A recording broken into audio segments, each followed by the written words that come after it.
Sobat Kabar Makassar Petang, apa kabar hari ini? Kembali lagi bersama saya Sinar Mentari yang akan membawakan berita yang sedang hangat-hangatnya di Sulawesi Selatan dan sekitarnya. Kita saksikan berita selengkapnya.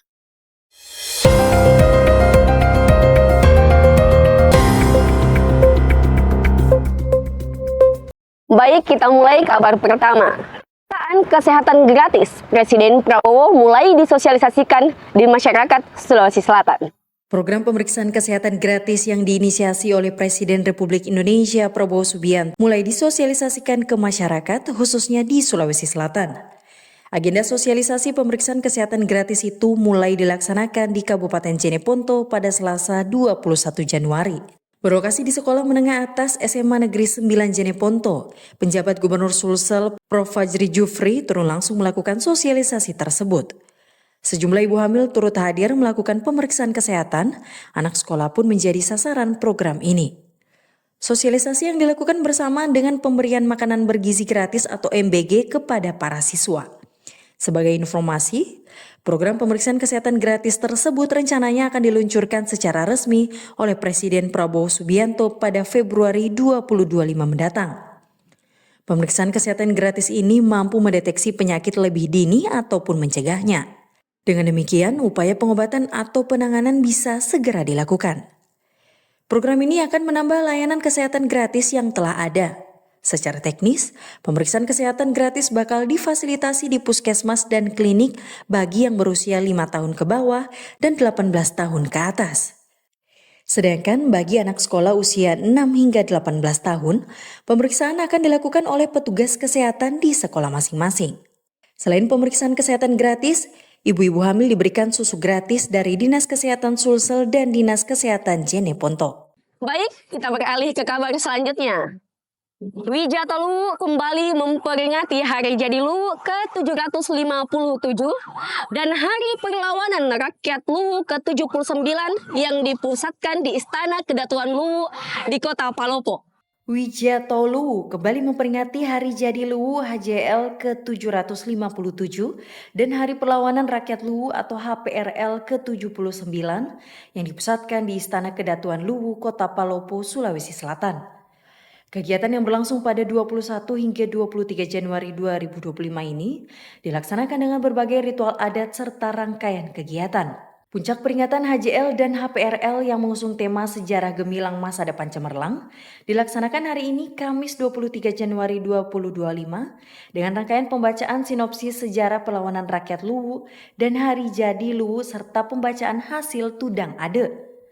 Tudang Ade merupakan salah satu rangkaian di mana dilakukan Makda Raring atau musyawarah yang dipandu oleh Madadika Ponrang Andi Sadawerokira. Dari Tudang Ade akan disepakati bersama kesepakatan-kesepakatan yang akan ditindaklanjuti oleh pemerintah setanah Luwu sebagai satu kesatuan. Ketua Umum Badan Pengurus Pusat Kerukunan Keluarga Luwu Raya BPPKKLR, Arsyad Kasmar kembali mengingatkan dan membangkitkan semangat perjuangan Tanah Luwu menjadi provinsi baru di Pulau Sulawesi. Peringatan dua hal penting di atas, kata dia, merupakan suatu spirit bagi Wijatoluwu dimanapun berada. Menurutnya, Wijatoluwu merupakan wija yang handal dalam segala hal, wija yang kuat persatuannya melalui wadah-wadah kerukunan. Motif pria bunuh pacarnya yang hamil hingga tewas diduga karena dimintai pertanggungjawaban. Baiklah, jangan kemana-mana, saya akan kembali setelah jeda iklan berikut ini.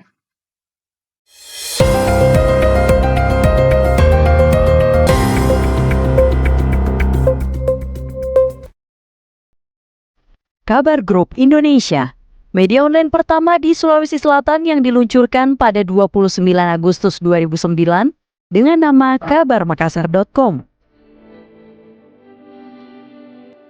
Memiliki 3 dasar perjuangan yang dinamakan trilogi KGI, yaitu Diversity of Content, Diversity of Owner, dan Voice of the Voiceless. Prinsip dasar jurnalistik yang diusungnya adalah berita dibuat atas dasar dan untuk kepentingan umum, disiplin pada verifikasi, dan menjalankan praktek-praktek cover both side pada setiap beritanya.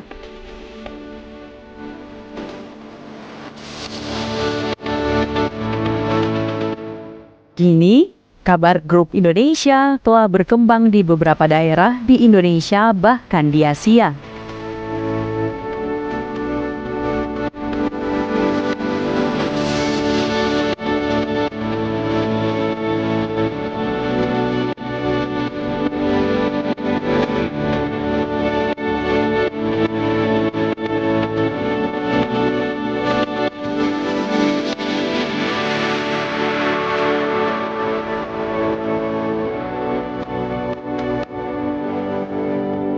Berbagai penghargaan dan sertifikat yang telah diraih.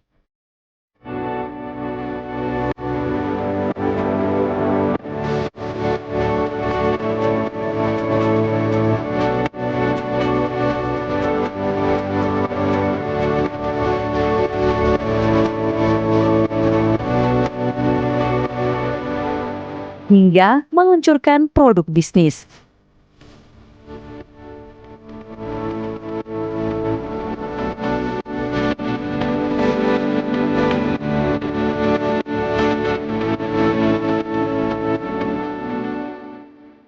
Visi dan misi kami adalah terus-menerus menjadi perusahaan yang terkemuka dalam memberikan informasi digital berbasis kearifan lokal, menjaga dan menghasilkan konten-konten jurnalistik berkualitas, menciptakan informasi yang edukatif dan inspiratif bagi pembaca, menjadi mitra strategis dalam memasarkan produk dan merek perusahaan, memberikan parameter objektif dalam menerjemahkan program promosi produk maupun sosialisasi kebijakan institusi perusahaan. Berikut catatan sejarah telah dilewati oleh Kabar Group Indonesia dimulai pada tahun 2009 hingga tahun 2023.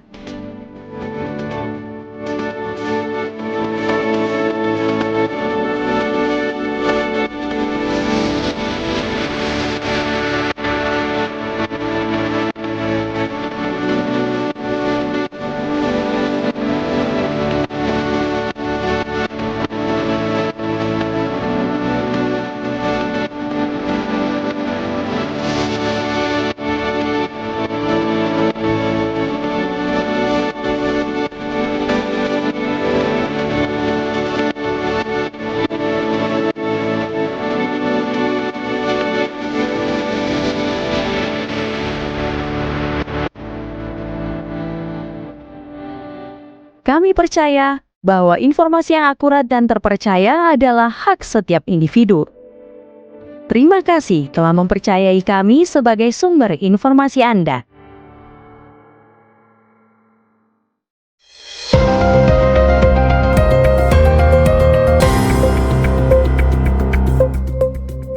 Mayat seorang perempuan yang ditemukan di area persawahan di Kecamatan Palangga, Kabupaten Goa, dibunuh kekasihnya dalam keadaan hamil 5 bulan. Diduga pelaku jengkel karena korban meminta pertanggungjawaban. Kapolres Goa AKBP Reonal Simanjuntak mengungkapkan bahwa korban dan pelaku telah menjalin hubungan sepasang kekasih sejak Juli 2024 lalu. Mereka juga merupakan karyawan di salah satu pabrik di Kecamatan Bajeng, Kabupaten Goa. Saat menjalani hubungan sebagai sepasang kekasih, korban mengaku bahwa ia telah hamil, sehingga korban meminta pertanggungjawaban atas kehamilan tersebut kepada pelaku. Ibu pelaku yang mengetahui bahwa anaknya telah menghamili seseorang langsung syok dan histeris. Namun, ia tetap menyuruh anaknya untuk mempertanggungjawabkan perbuatannya.